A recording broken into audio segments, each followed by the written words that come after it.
শুধু আমাদের দেশ না, বরং আমাদের এই দক্ষিণ এশিয়া জুড়েই বিভিন্ন ধরনের মশলা খুবই জনপ্রিয়।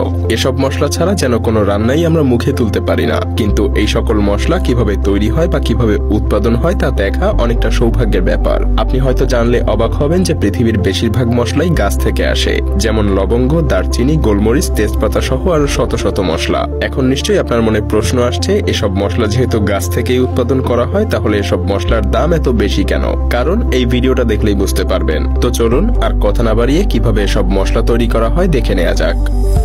দারচিনি রান্নার কাজে এই মশলাটা অনেক বেশি ব্যবহৃত হয়। আপনি হয়তো জানেন যে দারচিনি আসলে কোনো গাছের বাকল, কিন্তু এটা কোন গাছের ছাল তা হয়তো আপনি জানেন না। আসলে এই গাছগুলো দক্ষিণ ভারত আর শ্রীলঙ্কায় দেখা যায়। এগুলোর দামও অনেক, এজন্য অনেকেই এগুলো চাষ করার জন্য ঝুঁকে পড়ে। কিন্তু এগুলো চাষ করা এতটাও সহজ না, এর পেছনে অনেক শ্রম আর সময় দিতে হয়। গাছ যখন বড় হয়ে যায় তখন একটা রশির সাহায্যে এই গাছের ডালগুলো